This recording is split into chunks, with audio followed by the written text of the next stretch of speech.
बिस्मिल्लाहिर्रहमानिर्रहीम। लास्ट हमने pulmonary nursing का जो यूनिट है इसको अस्थमा तक कवर कर दिया था। अभी आगे कंटिन्यू करते हैं, इंशाल्लाह इस पार्ट में ये कंप्लीट हो जाएगा। अच्छा ये COPD chronic obstructive pulmonary disease किसे कहते हैं? कहते हैं pulmonary disease that is caused by the chronic obstruction of the air flow from the lungs.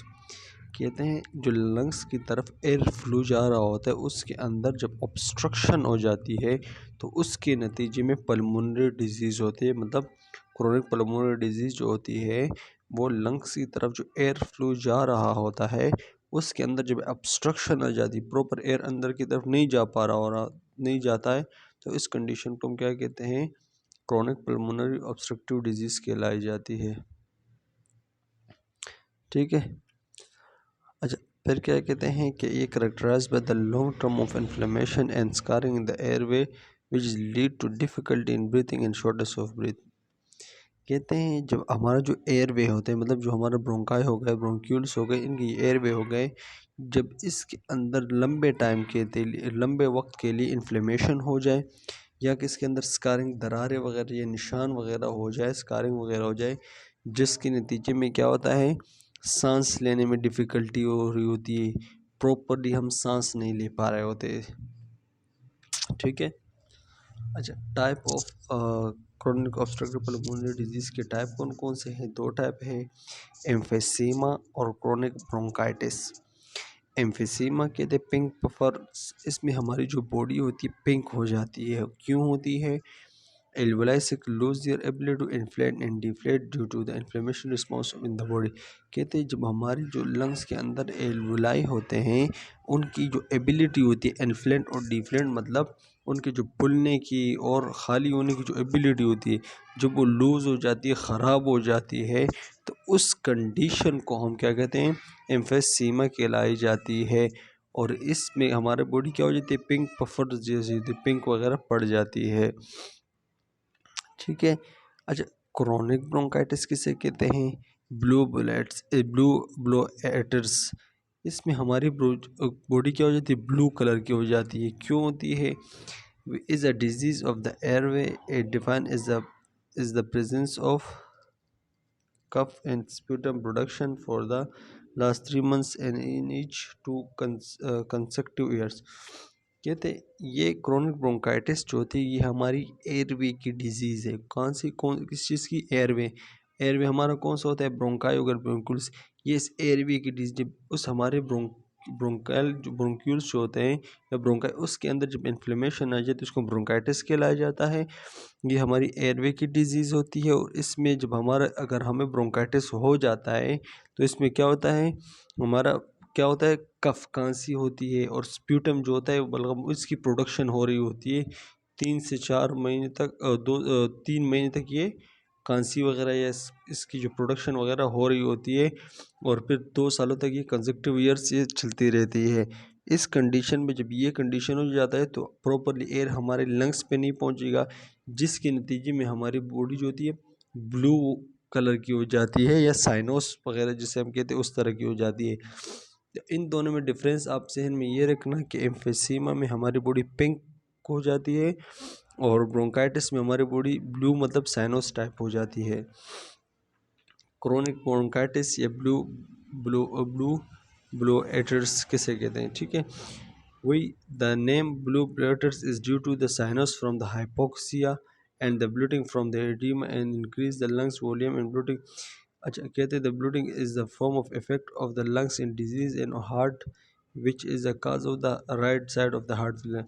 वही बात हो रही कह रहे कि जब इंसान के जो लंग्स डिजीज़ हो जाती है, जैसे ब्रोंकाइटिस वगैरह हो गया, ब्रोंको इसके अंदर जब इन्फ्लेमेशन हो जाती है तो इसके नतीजे में प्रॉपरली हमारा जो ऑक्सीजन है अंदर की तरफ नहीं जा पा रहा होता, हमारे लंग्स में जो ब्लड है उसको ऑक्सीजन प्रॉपरली नहीं मिल रहा होता और फिर हमारी बॉडी को भी प्रॉपरली ब्लड ऑक्सीजन नहीं मिल रहा होता।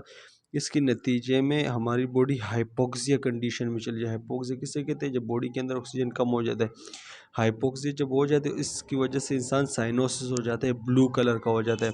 और इस साइनोसिस या वर्ड्स जो होते हैं ये इस ब्लूटर्स और ये साइनोसिस एक ही चीज़ होती है, इंसान की बॉडी ब्लू हो जाती है। अच्छा, कहते हैं जब ये लंग्स डिजीज़ हो जाए, फॉर एग्जाम्पल ब्रोंकाइटिस हो जाए, तो इसकी वजह से right side of heart failure भी हो जाता है।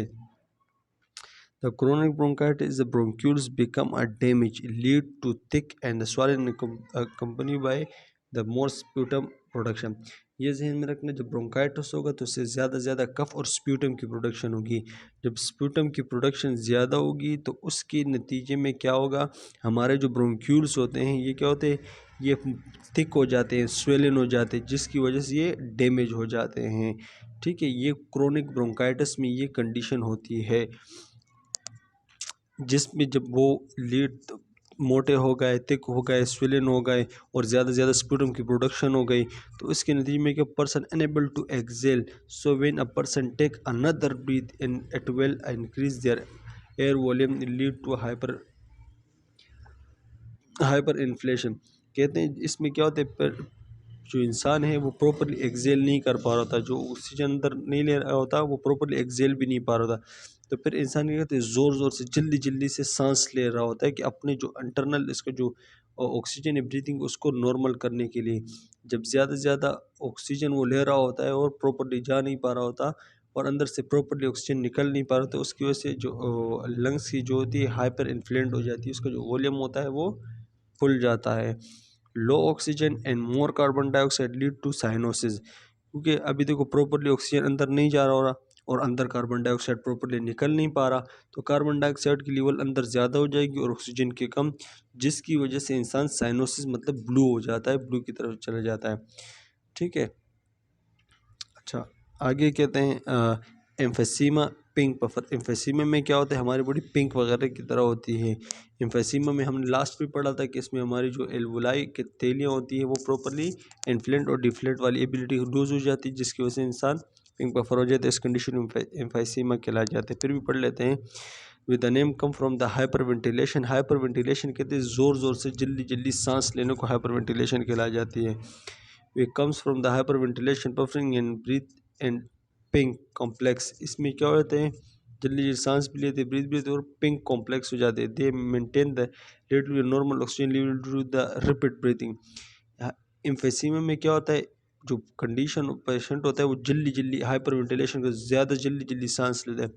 क्यों लेता है, इसलिए जल्दी सांस लेता है कि वो अपना जो ऑक्सीजन का लेवल है, अपनी बॉडी का ब्रीथिंग का जो लेवल है उसको मेंटेन कर पाए, तो इसलिए वो जल्दी सांस ले पा रहा था। अच्छा, rather than cyanosis is a chronic bronchitis. Cyanosis जो बॉडी होती है वो क्रोनिक ब्रोंकाइटिस में होती है, ये डिफरेंस जहन में रखना। साइनोसिस या ब्लू बॉडी किस में होगी, क्रोनिक ब्रोंकाइटिस में, और पिंक पफर वगैरह जो होगी या पिंक कॉम्प्लेक्स वगैरह होगी, ये हाइपर वेंटिलेशन, ये एम्फीसीमा में होता है। वही दोबारा बात इसमें नीचे कही गई है कि इन एम्फीसीमा, अगर किसी को एम्फीसीमा हो जाए तो इसकी जो एल्वुलाई की जो तेलियाँ होती है उनकी जो इन्फ्लेंट और डिफ्लेंट वाली एबिलिटी होती है वो लूज हो जाती है। Inhale air start to get trip एडासिक। जो एयर इसने इनहेल किया होता है स्टार्ट, वो एल्वुलाई में आके ट्रिप हो जाता है, रुक जाता है, जाम हो जाता है, क्योंकि प्रॉपर एल्वुलाई जो होती है वो फुलने और खाली होने की एबिलिटी तो उसने खो गई हो, इसकी वजह से। फिर जिसके नतीजे में क्या होता है, major hyper inflation of the lungs because the patient is relating so much volume. फिर इसके नतीजे में क्या होता है, ज़्यादा से ज़्यादा ऑक्सीजन जो होता है वो लंग्स के अंदर जब भरना शुरू हो जाता है, तो लंग्स का वॉल्यूम क्या होता है, हाइपर इन्फ्लेंट हो जाते हैं। लंग्स जो हमारे हमारे बड़े हो जाते हैं, फैल जाते हैं इस कंडीशन में, क्योंकि एल्वुलाई तो प्रॉपरली कर नहीं पा रहा। तो hyper inflation cause the diaphragm to फ्लैटेन।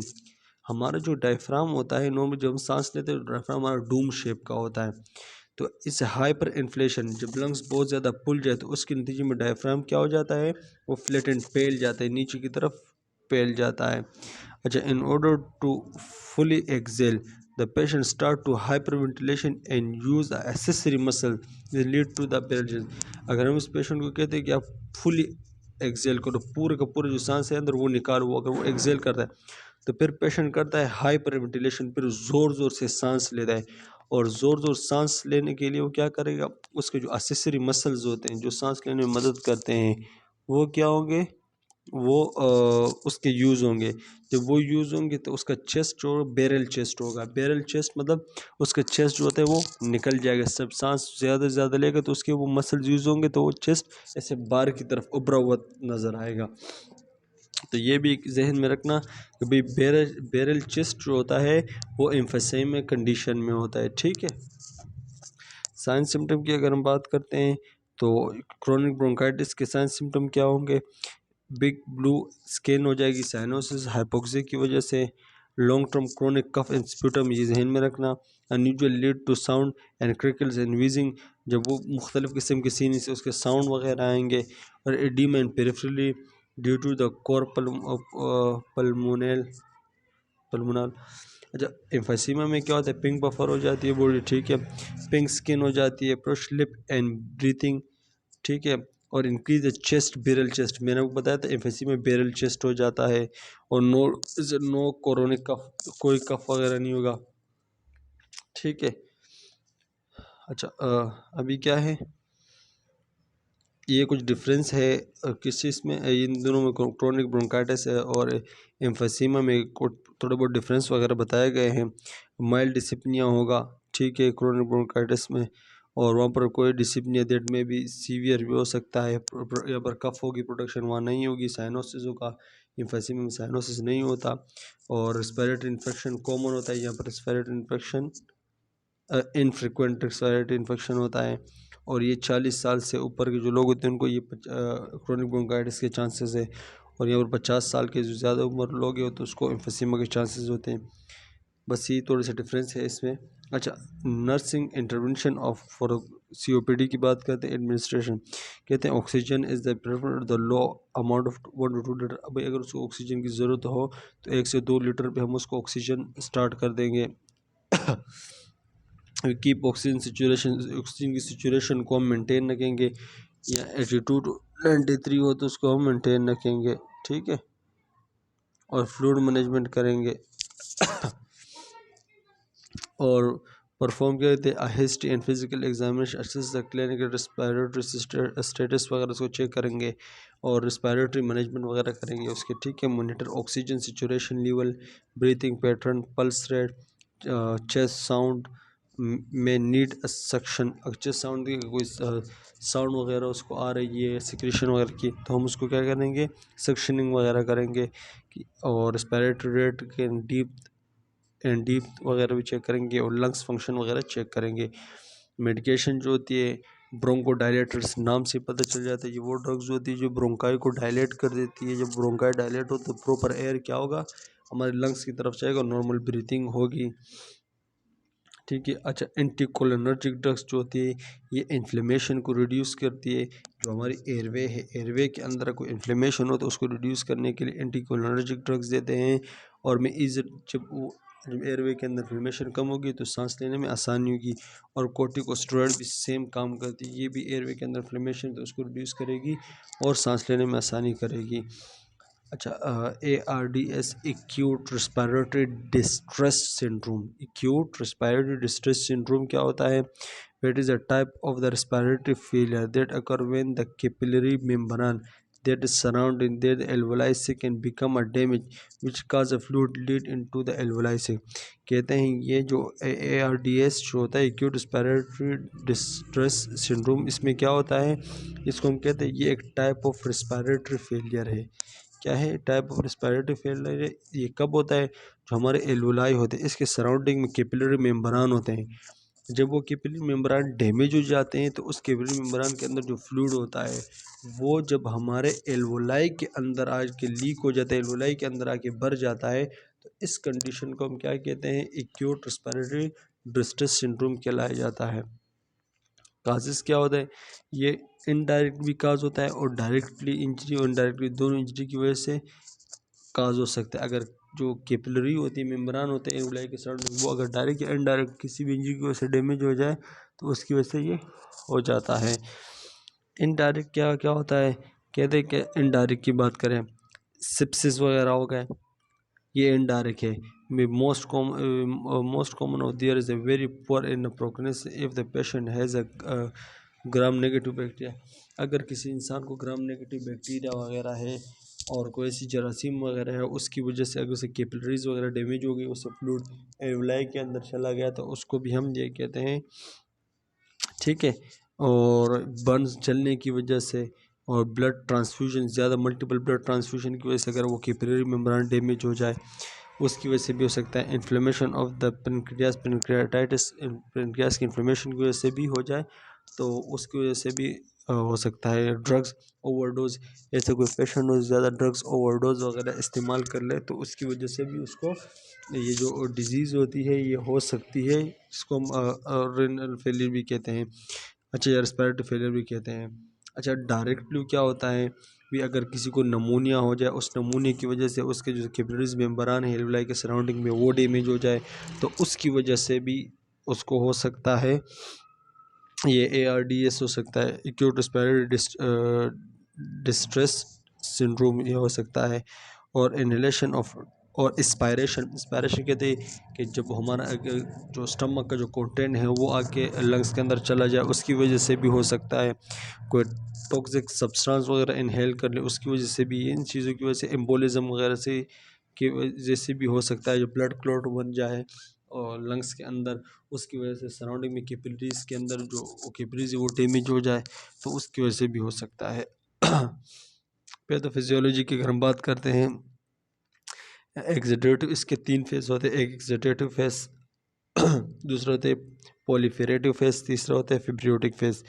एग्जिडेटिव face कौन सा होता है, वे एक और approximately 24 hour after the lungs injury, अगर इस तरह लंग्स इंजरी हो जाए, ठीक है, ये मेम्ब्रेन जो होते हैं ये इंजर्ड हो जाए, ये लंग्स इंजरी हो जाए तो उसके 24 आवर बाद जो पीरियड होगा वो कौन सा एग्जिडेटिव फेस होता है। इसमें क्या होता है, capillary membrane damage lead to pulmonary edema, जैसे कैपिलरी मेम्ब्रेन जो डैमेज हो गई तो क्या पल्मोनरी एडिमा, लंग्स के अंदर स्वेलिंग वगैरह स्टार्ट हो जाएगी।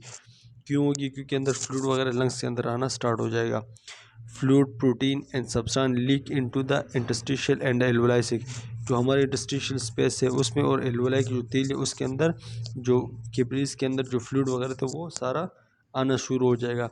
तो ये फेज जो होता है ये लंग्स इंजरी के 24 आवर बाद जो फेज़ होता है उसको हम एक्सीडेटिव फेज़ कहलाया जाता है और उसमें ये काम होते हैं।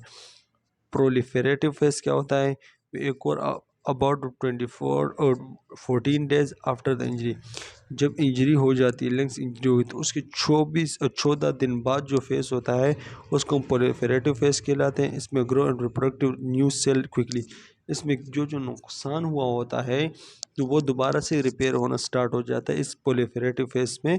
अच्छा, रिपीट स्ट्रक्चर, जो स्ट्रक्चर ख़राब हो वो दोबारा से बनना स्टार्ट हो जाता है। Fluid in the sick in the reabsorb, जो फ्लूइड एल्वुलाई के अंदर गया होता है वो रिऑब्जर्व होना स्टार्ट हो जाता है। लेकिन लंग्स के टिश्यू जो became very dense and the फाइब्रियस, जो लंग्स के टिश्यू डैमेज हो गए वो कभी सही नहीं होंगे, वो ख़राब भी होंगे, उसमें निशान वगैरह वगैरह पड़ना शुरू हो जाएंगे। Lungs complaints in the hypoxaemia become even worse, और लंग्स ख़राब हो जाएंगे वो सही नहीं होंगी। बाकी जो स्ट्रक्चर ख़राब वो सही हो जाएगा और रिऑब्जर्वेशन हो जाएगी, मगर लंग्स के जो टिश्यू होते हैं वो ख़राब हो जाएंगे, ठीक है। फिब्रियोटिक फेस क्या होता है, ये एक और about 3 week after the injury, जब इंजरी हो जाती है तो उसके 3 वीक बाद जो होता है वो फिब्रियोटिक फेस होता है। Major fibres of the lungs tissue and decrease the lung complaints and hypoxaemia with the dead space feeling in the lungs, इसमें क्या हो जाते हैं, जो लंग्स के जो टिश्यू होते हैं उसमें फेब्रियोसिस, मतलब उसके अंदर निशाने वगैरह, दरार वगैरह, ये सारी चीज़ें पड़ना शुरू हो जाएगी। और ये और इसकी वजह से फिर क्या हो, जब दरारें पड़ना शुरू हो जाएगी तो लंग्स क्या हो जाएगा, decrease the compliance of hypoxaemia, और जिसकी वजह से प्रॉपरली वो अपना फंक्शन परफॉर्म नहीं करेगा और प्रॉपरली ब्लड को ऑक्सीजन नहीं मिलेगा तो पेशेंट हाइपोक्सीमिया कंडीशन में भी जा सकता है। और इस कंडीशन को हम क्या कहते हैं, फिब्रियोटिक फेस कहलाया जाता है। तो ये फेस आप लोगों ने ध्यान में रखनी है कि 24 घंटे बाद कौन सा फेस होता है, एक्सीडेटिव, 14 दिन बाद प्रोलिफेरेटिव, और 3 हफ्ते बाद फिब्रियोटिक फेस होता है। साइन सिम्टम ऑफ क्या है इसके, डिस्पनिया होगा, ट्रकिपनिया होगा और हाइपोक्सीमिया होगा। डिस्पनिया भी difficulty breathing, tachypnoea excessive breathing, और हाइपोक्सीमिया ब्लड के अंदर खून का कम हो जाना, accumulation of fluid alveoli in around alveolar space, alveoli के अंदर फ्लूइड बढ़ जाएगा, उसके सराउंडिंग में बढ़ जाएगा। और changes in the pH due to the altered blood, carbon dioxide का लेवल बढ़ जाने की वजह से पीएच के अंदर भी चेंजिंग आ जाएगी, रिस्पिरेटरी फेलियर भी हो जाएगा। डायग्नोस्टिक्स टूल की बात करें, pulmonary artery and wedge pressure. अच्छा, इसमें क्या होता है, they help differentiate between the pulmonary oedema from the ARDS and cardiac failure. ये क्या कहते हैं, इन चीज़ों को आपस में डिफरेंशिएट करता है, ठीक है, अलग अलग करता है। अच्छा, उसकी क्या कहते हैं, हम एक insertion of the pulmonary catheter, एक कैथेटर होता है जो हम इंसर्ट करते हैं पल्मोनरी के अंदर, जो with balloon into the pulmonary arterial बार्च। क्या होता है, एक कैथेटर ऐसा होता है जिसको हम पल्मोनरी आर्टरी के अंदर इंसर्ट करते हैं, और उसके आगे एक बलून सा बना हुआ होता है जिसका अगर आर्टरीज के अंदर, पल्मोनरी आर्टरीज के अंदर कोई रुकावट या कोई कचरा वगैरह तो उसको निकाल दिया जाता है, ठीक है। अच्छा, वो प्रेशर वगैरह भी इसके ज़रिए चेक करते हैं। Reading less than 18 mmGH indicate ARDS। अगर उसका जो आर्टरी का जो प्रेशर है वो अगर 18 से कम आया, 18 mmGH से कम आया, तो हमें ये इंडिकेट करता है कि इसको ARDS है, ये हमें इंडिकेट करता है। तो ये रीडिंग भी आप लोगों ने जहन में रखनी है। अच्छा, nursing intervention for the ARDS, maintain airway, respiratory and function, इन चीज़ों को आपने देखना है। Mechanical ventilation with the PEEP, PEEP positive and expiratory pressure होता है, कहते हैं आपने मैकेनिकल वेंटिलेशन देखनी है, अगर उसको ऑक्सीजन की ज़रूरत है तो ऑक्सीजन वगैरह देना है, और उसका जो नॉर्मल एक्सलेशन और इनहेलेशन का जो प्रोसेस हो पीप, उसको भी देखना है कि वो किस तरह है। और जस्ट पीप लेवल आपने उसको नॉर्मल एक्सलेशन लेवल को नॉर्मल रखना है, ठीक है। और typical 10 to 20 cm of water way to open the collapse and sac. इसको क्या करना है, 10 से 20 सेंटीमीटर ऑफ वाटर टिपिकली देना है, क्योंकि वो ओपन इन कोलेप्स, जो तेलियाँ कोलेप्स हो गई है तो उसको ओपन करेगा और इम्प्रूव करेगा गैस एक्सचेंज को, and prevent the fluid accumulation को प्रिवेंट करेगा, ठीक है। तो ये जहन में भी आपने रखना चाहिए। कभी अगर सिक जो होती है ओपन, जो एल्वुलाई की थी जो कोलेप्स हो गई, बंद हो गई है, तो उसके ओपन करने के लिए हम कितना पानी देते हैं, तो 10 से 20 सेंटीमीटर ऑफ वाटर देते हैं कि वो तेली ओपन हो जाए, प्रॉपरली गैस एक्सचेंजिंग करे। Monitor for the enterothoracic pressure issues and decrease the cardiac output and potential lungs and complications। ये सारी चीज़ें आप लोगों ने देखनी है, मोनिटर करनी है।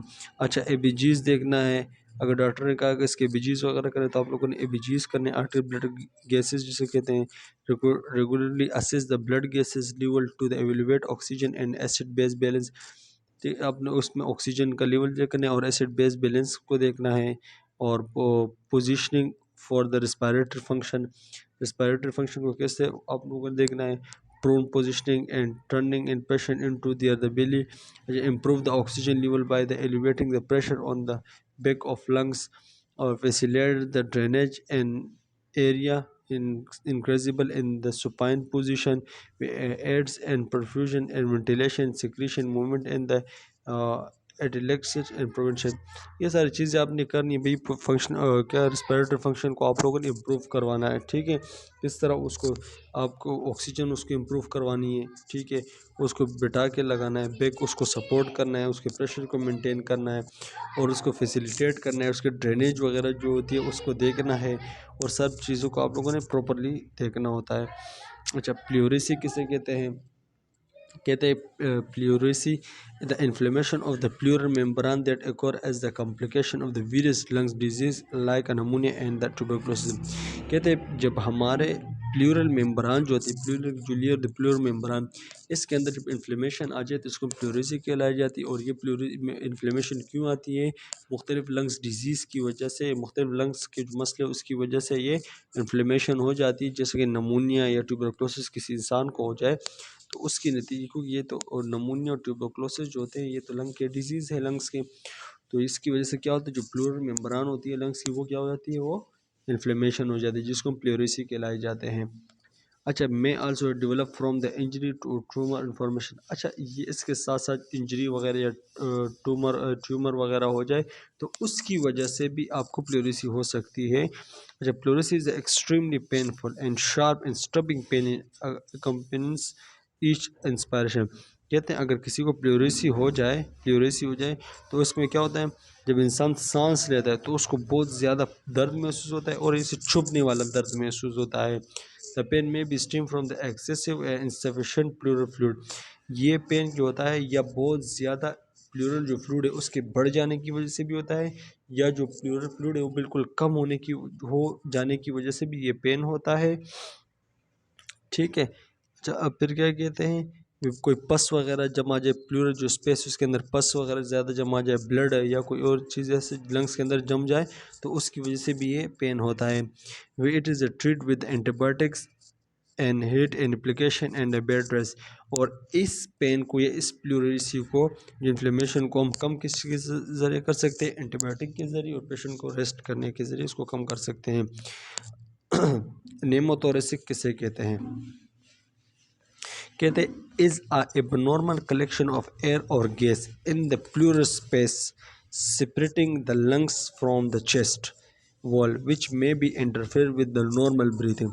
क्या कहते हैं, ये नेमोथोरिक्स उस कंडीशन के कहते हैं, ये abnormal collection of gas, air और गैस, जब एबनॉर्मल बहुत ज़्यादा गैस और एयर हवा जब हमारे प्लूरल स्पेस में आके जम जाए, बहुत ज़्यादा हवा और गैस एबनॉर्मली नॉर्मल मकदार से ज़्यादा आके उस प्लूरल स्पेस में आके जम जाए, आ जाए, और जो फिर क्या कहते हैं, सेपरेट द लंग, जो लंग्स को चेस्ट के वालों से सेपरेट करे और हमारी जो नॉर्मल ब्रीथिंग में इंटरफेयर करे, तो इस कंडीशन को हम क्या कहते हैं, निमोथोरिक्स कहलाई जाती है। ठीक है। बहुत ज़्यादा गैस या हवा का जम जाना एबनॉर्मल कि कहाँ पर, हमारे प्लूरल स्पेस में, जिसकी वजह से हमारा लंग्स जो होता है हमारे चेस्ट वॉल से सेपरेट हो जाते हैं, ब्रीथिंग में मसला होता है, तो उसको निमोथोरिक्स कहलाया जाता है। प्राइमरी निमोथोरिक्स किसे कहते हैं, this is the pneumothorax seen is the previously health lungs issue which is free of any underlining disease. तो निमोथोरिक्स जो होता है ये बहुत सारी चीज़ों में, लंग्स डिजीज, हेल्थ इश्यूज में देखा जा सकता है, और इसमें बताया जा रहा है कि it is usually seen in tall thin and between the age of 10 to 30 years. कहते हैं ये जो निमोथोरिक्स होते हैं ये लंबे बंदे और पतला बंदा जो होता है, लंबा और पतला बंदा जो होता है, और जो 10 से 30 साल की एज में होता है, तो उसके अंदर ये कंडीशन देखी जा सकती है। It is believe to occur due to the rupture of the subpleural blebs at the apex of the heart. ये ब्लब्स जो होता है, ये छोटी जो प्लूरल स्पेस में छोटी छोटी सी तेलियाँ होती है, इसमें क्या होता है, बिलीव ये कब होता है, जब हमारे जो सब प्लूरल ब्लिप्स होते हैं, एपेक्स हिस्से में, लंग्स के जो एपेक्स पार्ट होता है उसके अंदर जो ये पाए जाते हैं, तो वो जब रप्चर हो जाती है तो उसके नतीजे में ये प्राइमरी निमोथोरिक्स होता है। Some of the cause of the family history, और बाज़ औक़ात ये फैमिली हिस्ट्री की वजह से भी होता है, और बाज़ औक़ात ये जो स्मोकिंग लोग करते हैं तो उसको भी ये हो सकता है। ये प्राइमरी निमोथोरिक्स की बात हो रही है। ठीक है। अच्छा, अब इस सेकेंडरी निमोथोरिक्स की बात क्या हो रही है, is the pneumothorax seen in the previously disease lungs issue. अच्छा, इट हैपन इज अगर कोई पेशेंट हो, ठीक है, या पहले से उसको लंग्स का कोई मसला वगैरह हो, COPD, chronic obstructive pulmonary disease हो, अस्थमा हो, सिस्टिक फिब्रियोसिस या ट्यूबरकुलोसिस, तो उस इंसान को जब निमोथोरिक्स होगा तो उसको हम सेकेंडरी निमोथोरिक्स के नाम से जानेंगे। पहले से मौजूद लंग्स के इश्यूज़ है और उसकी वजह से अगर उसको निमोथोरिक्स हो जाए तो उसको हम सेकेंडरी निमोथोरिक्स कहलाए जाते हैं। और अगर जो या कोई इंसान को फैमिली हिस्ट्री हो, या कोई स्मोकिंग वगैरह हो, या कोई उसके ऐसे और किसी मसले की वजह से, या पतला हो और थिन हो, लंबा हो, उसकी अगर ये सब प्लूरल स्पेस के जो ब्लिप्स है वो उसके अंदर रप्चर हो जाए तो उसको हम क्या कहते हैं, प्राइमरी निमोथोरिक्स कहलाई जाती है। अभी ये टाइप्स ऑफ निमोथोरिक्स की बात हो रही है। ओपन और कम्युनिकेटिंग निमोथोरिक्स या ट्रूमेटिक निमोथोरिक्स भी कहलाई जाती है। ओपन कम्युनिकेटिंग निमोथोरिक्स क्या होते हैं, यूजुअली इन्वॉल्व अ ट्रूमेटिक चेस्ट वॉन्ड। ये किसकी वजह से होती है, ट्रूमेटिक चेस्ट वॉन्ड, अगर किसी ट्रॉमा की वजह से चेस्ट के अंदर वोंड वगैरह ज़ख़म वगैरह आ जाए और एयर उस ज़ख़म के ज़रिए इंटर हो जाए हमारे pleural cavity from the atmosphere. For example एक बंदा है, उसके चेस्ट पे कोई ज़ख़म वगैरह है, कोई चेस्ट वोंड वगैरह है, तो उसकी वजह से अगर वो ओपन ज़ख़म है और उसकी वजह से कोई एयर वगैरह कोई ऐसी हवा इंटर हो जाए उस ज़ख़म से और हमारे जो लंग्स के अंदर प्लूरल कैविटी उसके अंदर भर जाए, तो उस कंडीशन को हम क्या कहते हैं, ओपन या कम्युनिकेटिव निमोथोरिक्स भी कहते हैं या ट्रोमेटिक निमोथोरिक्स भी कहलाया जाता है। पॉइंट टाइप 2 क्या होता है, क्लोज ऑफ द स्पॉन्टेनियस निमोथोरिक्स किसे कहते हैं, when air is leak from the lungs into the pleural cavity। जो हमारे लंग्स होते हैं, इस लंग्स के अंदर जो हम सांस लेते हैं वो अगर इन जगह से वो लंग्स से लीक हो रहा हो और लंग्स से हमारे जो लंग्स के जो पास जो प्लूरल केविटी है उसके अंदर आके भरना स्टार्ट हो जाए, तो उसको हम क्या कहते हैं, क्लोज एंड स्पॉन्टेनियस निमोथोरिक्स। और may be cause by the lungs cancer, और ये लंग्स कैंसर की वजह से भी हो सकता है या हमारे लंग्स रप्चर हो उसकी वजह से भी, या पल्मोनरी डिजीज़ की वजह से भी हो सकता है। With increase the plural pressure prevent the lungs expansion during the inspiration and the lungs remain collapse.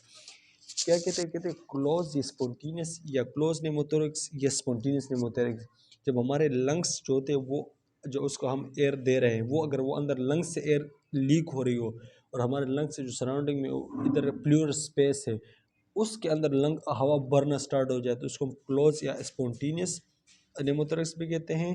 और ये हमारे लंग्स कैंसर रप्चर या पल्मोनरी डिजीज की वजह से होता है। इसमें क्या होता है, जब ज़्यादा से ज़्यादा हमारे प्लूरल स्पेस पे हवा भर जाएगी तो वो क्या करेगा, इस लंग्स को एक्सपेंशन होने नहीं करेगा।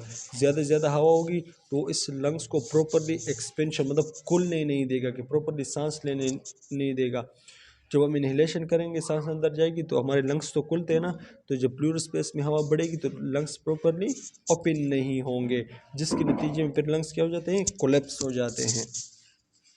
अच्छा, फिर क्या थे आर्ट्रोजेनिक निमोथोरिक्स किसे कहते हैं, they may be seen after the procedures like thoracentesis, pleural biopsy और सब क्लेविन और इंट्राजुगुलर वेन कैथेटर प्लेसमेंट। और सारी चीज़ों कहते हैं ये एट्रोजेनिक निमोथोरिक्स जो होता है ये किसी प्रोसीजर के बाद होता है। इसको कब सीन देखा जा सकता है, या किसान को थेरोसिंथेसिस किया जाता है। और ये थेरोसिंथेसिस उसे कहते हैं जब हमारे लंग्स से जो फ्लूइड वगैरह निकाला जाता है सिरिंज के ज़रिए, तो उसको थेरोसिंथेसिस कहलाया जाता है। और प्लूरल बायोप्सी, ये सब क्लेविकुलर इन चीज़ों का टेस्ट वगैरह करने से लंग्स को आइडेंटिफाई करने के लिए या लंग्स के जो सिक्रेशन उसको निकालने के लिए कोई ऐसे प्रोसीजर हो, उसके बाद इसको जो निमोथोरिक्स हम देखते हैं तो उसको मेट्रोजेनिक निमोथोरिक्स कहलाए जाते हैं। अच्छा, टेंशन निमोथोरिक्स किसे कहते हैं, ठीक है। टेंशन निमोथोरिक्स की अगर हम बात करते हैं तो is according in which there is one way movement of the air in to but not out of the pleural cavity. इस टेंशन निमोथोरिक्स में क्या होता है, इसमें one way airway movement होता है। जब एक दफ़ा एयर लंग्स के अंदर हमारे अंदर चला गया प्लूरल कैविटी में तो फिर वो प्लूरल कैविटी से वापस नहीं निकलता, इसको हम कहते हैं टेंशन निमोथोरिक्स। क्या कंडीशंस में क्या होता है, वन वे मूवमेंट होती है, एक दफ़ा जो एयर हो रहा है वो हमारे प्लूरल कैविटी में अंदर चला गया तो वो वापस बाहर नहीं निकल पाता, तो उसको हम क्या कहते हैं, टेंशन निमोथोरिक्स कहलाए जाते हैं। They may involve in a hole and wound in pleural cavity that allow air to enter of the lungs to collapse. क्या कहते हैं, इसमें क्या होते हैं, होल होता है या वाउंड जख्म टू द प्लूरल कैविटी में जो क्या कहते हैं द एयर अलाउ करता है enter to the lungs to collapse. उस प्लूरल कैविटी में फिर क्या होता है, लंग्स की तरफ हवा जा रही होती है और उसको कोलैप्स कर देती है, विच इज कोलैप्स कर देती है। Way on upon expiration the hole or opening close which is prevent to the movement air back out of the pleural cavity. वो प्लूरल कैविटी से फिर वो जा रहा होता है, वो प्रॉपर्ली लंग्स को सही नहीं कर पा रहा होता, तो वो एक दफ़ा अगर एयर वगैरह जो होती है अंदर चली जाती है दोबारा वापस नहीं निकल पा रही थी, जिसके नतीजे से फिर क्या होते हैं, वो लंग्स वगैरह जो होते हैं वो कोलैप्स हो जाते हैं। आपको ये समझ आ गया होगा, मैं एक दफ़ा दोबारा इसको रिव्यू करता हूँ कि इसमें क्या होता है। टेंशन निमोथोरिक्स जो होती है इसमें जो अगर हमारे जो प्लूरल कैविटी होती है उसके अंदर एक होल वगैरह बन जाता है या होल वगैरह, तो उसके ज़रिए जब हमारे प्लूरल कैविटी में एक दफ़ा हवा अंदर जा रही होती है तो उसको वापस नहीं आ रही होती है, वापस उसका आना ख़त्म हो जाता है, तो वो उस प्लूरल कैविटी में भरना शुरू हो जाता है। जब उसमें भरना शुरू हो जाते हैं तो फिर नॉर्मली लंग्स जो होते हैं वो एक्सपेंशन नहीं हो रहे और लंग्स कोलेप्स हो जाते हैं। अच्छा, टेंशन नेमोथोरिक्स की बात की, this type can be fatal. अच्छा, इसकी वजह से लोग मर भी सकते हैं, ठीक है। It occur when a pressure inside the pleural cavity is greater than the outside of the atmospheric pressure. कहते हैं ये तब होता है जब हमारे प्लूरल कैविटी के अंदर प्रेशर जो होता है वो बहुत ज़्यादा हो जाए और एटमॉस्फेरिक प्रेशर कम हो, तो उसके नतीजे में ये होता है, ठीक है। It can a force the inter lungs to collapse. वे ये क्या कहते हैं, इट कैन एंटायर पूरे लंग्स को क्या करता है, कोलेप्स करता है, and push the heart toward the lungs and putting the pressure on both.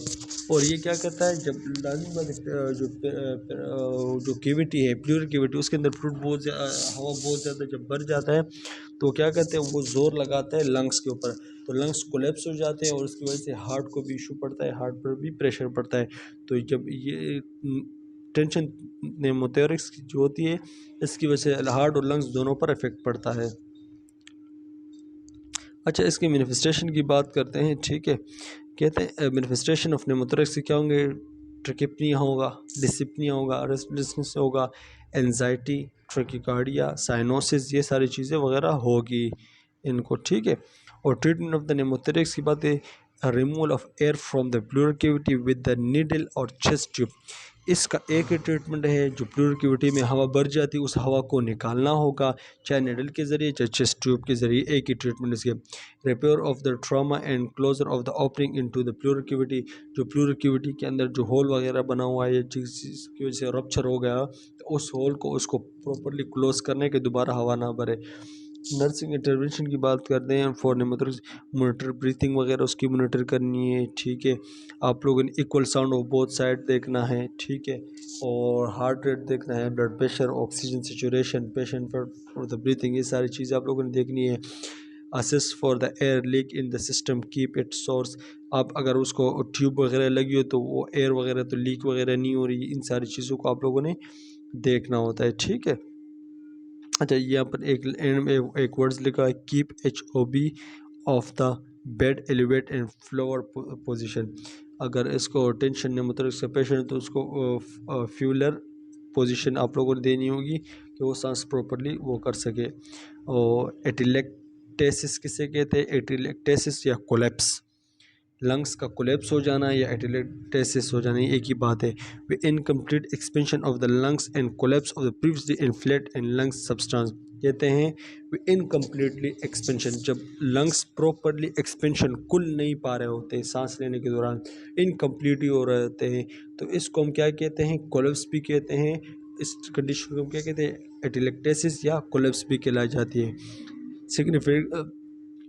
Significant atelectasis reduce the oxygen and the predispose in infection।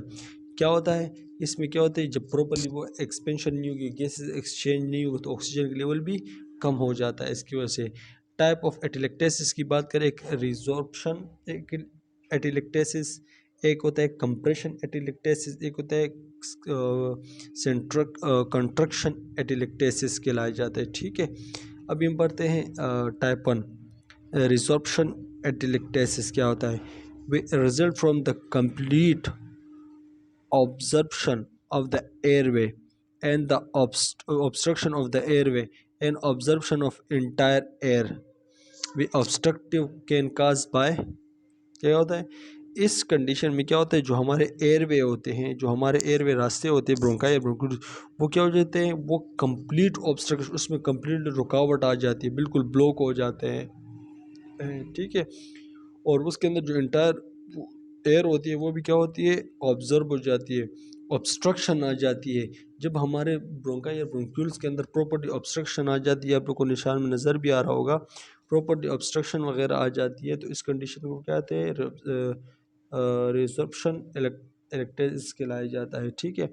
अच्छा, इसमें म्यूकस प्लग वगैरह की वजह से ये भी बन सकते हैं, या आपके इंस्पायरेटरी ऑफ द फॉरेन, ये ऑब्स्ट्रक्शन क्यों हो जाती है, म्यूकस प्लग, बहुत ज़्यादा म्यूकस की प्रोडक्शन की वजह से हुआ कि हमारे ब्रोंकाई ब्रोंक्यूल्स वगैरह में जम जाए, उसकी वजह से भी आपकी ये बन सकते हैं। ठीक है। और आपका जो हम inspiratory of the foreign bodies या कोई हमारा जो गेस्ट्रिक कंटेंट है वो आके उसकी वजह से वो भी ब्लॉक कर सकते हैं। न्यूप्लाज्म, कोई कैंसर वगैरह हो जाए जिसकी वजह से भी ये ब्लॉक हो सकते हैं।